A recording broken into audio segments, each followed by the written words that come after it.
CNBC-TV18 presents the AI Dialogues in association with IBM.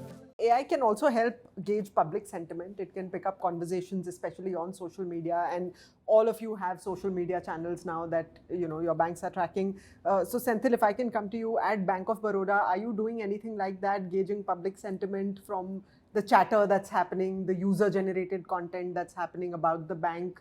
And is that helping you respond proactively as a marketer? Yeah, in social media, we are having specific tools to track our conversations or tonality, and it is really helping us. Maybe we are not directly doing it, but through our subsidiary or through our agency, we are doing it. It's able to track the conversation and give automated responses, which are mostly frequently asked questions or any information which can be readily given, so that the response is on the table through that model.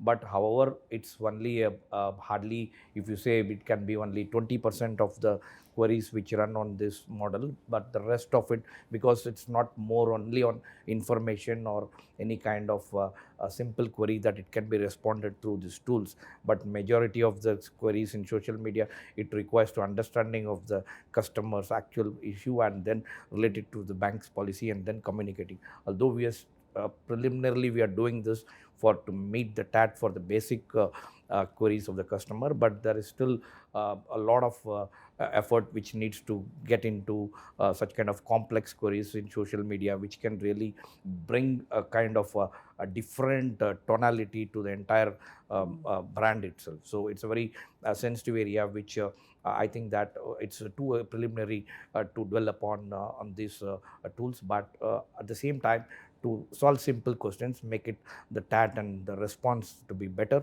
we have already started using that in this model. That's good to know. So let's also bring out some of the challenges that you all are facing with harnessing AI, even though you're in early stages. Perhaps a lot more challenges right now than solutions. But if we can just kick that door open, Ravi, the effectiveness of AI largely depends on the volume and the quality of the data that you have, right? So volume is clearly not a problem in a country like India. When it comes to quality, how would you rate that aspect, and what more needs to be done to improve that so that there are better models, there's better response that the machine can give to queries? See, I think that problem most of us would have solved if you have started the journey early, because as I said, artificial intelligence is like at least 15 years old. So when you develop models, you start using your own spank data, and you need to understand, oh, this is not in the format that can be used. So you have cleaned up a lot of these stuff, and it is now in a much, much better shape in terms of this. But the governance that we were talking about is, whatever this AI model is going to do, we said very clearly within HDFC Bank, we want an explainable AI. What is explainable? The outcome that is coming out, we need to know why. We should understand how it has reached that particular outcome, whether it is a product proposition that it is coming out as a prediction or a prescription that it is doing. Because it's not only here that we are using AI, we are also using it on the credit side, we are also using it on the collection side, we are also using it in multiple places. And the modeling is very similar in terms of the nature that we do. Sure. The best place to actually go ahead and do a lot of experimentation is on the marketing side. Because the mistakes that you can do is maximum, instead of a credit card A, you will go ahead and put a credit card B in front of the customer. Right. Whereas you can't afford to do the same kind of mistake when it comes to a credit or a collection or something. So most of the experimentation happens on this side, and this is all within the walls of the garden that we have created, and it is not Gen AI as of now. That is where I think marketing has taken the lead in terms of acceptance of AI within the banks. Because here you can afford to make mistakes.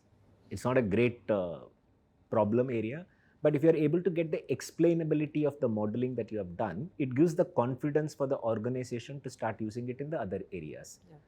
Then the quality of the data, actually it's an enterprise data. You use the same data to see what should be the next best action for a customer. The credit analytics team uses the same data to figure out whether we can actually provide the credit or not. So data cleaning is an organization-wide job.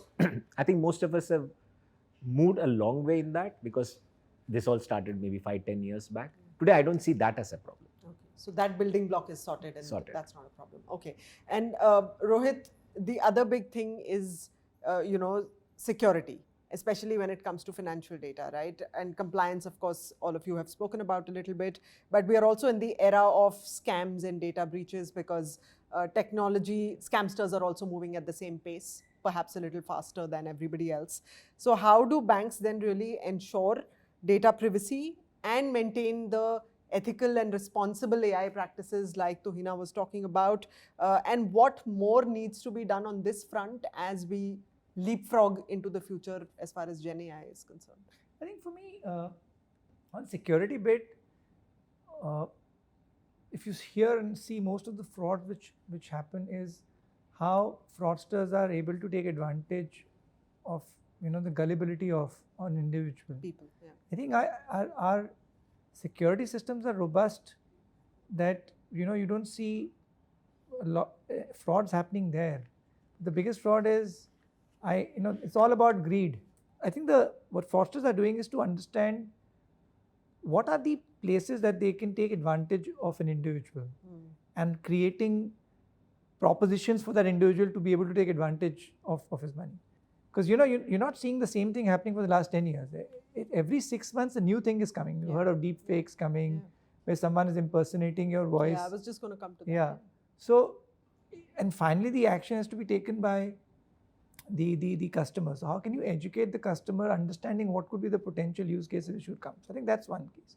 The other one are where how do you again, when you see a transaction happening, or I'll give an example, an old person in the bank using a card at 2 o'clock in the morning raises a red flag, we block that person's card. 1 out of 10 cases may be a genuine case, but 9 out of 10 cases may be fraud cases. So again, finding those use cases where people are getting fooled by fraudsters and being able to take predictive action on that, so that no one loses their money because of that. I think that's where AI can help us be one step ahead of fraudsters. That's what we must do. And Anup, if I can come to you now, obviously AI is evolving at a really, really rapid speed, and the skilling initiatives that we have, whether it's public initiatives or private sector initiatives, are not going to be able to match that speed in a country as vast and populous as India. So one of these, this is a top challenge. AI inclusion is a challenge. AI skills is a challenge. Any thoughts, any suggestions, any solutions on that front? Well, I don't know if I have any solutions, but I think it's a proper challenge, right? And not just skills, even your org structures. Are you prepared for an organization where AI is available to everybody, or everybody in marketing at least? I don't think so. I don't even know what that looks like. It's something that keeps me up at night, right? But in terms of, I think, inclusion, we don't have that problem because we've got teams, we've got marketing professionals out there. And that's not to do with AI, but the tool might make it easier for us to collaborate, like it makes it easier for the organization to collaborate now because all the information can be looked at and given to an.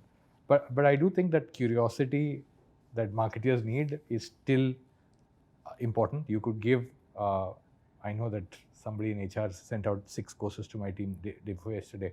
They need to do it, right? But unless they do it, they need to realize that they're going to be out of a job, or their jobs might get threatened because they don't know enough, right? And I think it's not just for my team, it's for all of us in this room as well.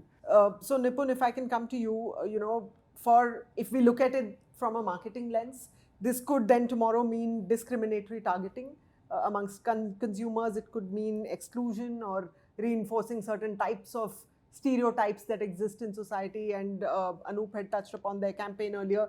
So in the long term, this could all lead to some sort of customer trust erosion, loyalty erosion for banks.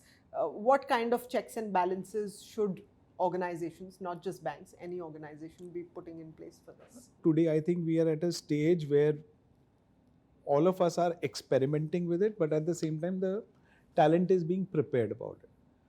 I think the larger question will be how good is the quality of that talent to avoid any of these situations where you have a discrimination or maybe a something which is non-cultural which goes out can happen. There could be cultural sensitivities across different states. Yeah.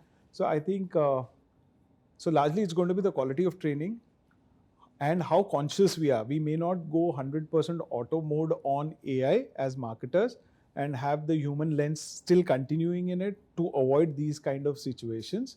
And I think once we master that art, the other departments are also going to leverage, as Ravi said, you know, marketing is more about experimenting also, and both have to work hand in hand in this quality. You give a Ferrari to a guy who's driving an auto, he's going to ram it. CNBC-TV18 presents the AI Dialogues in association with IBM.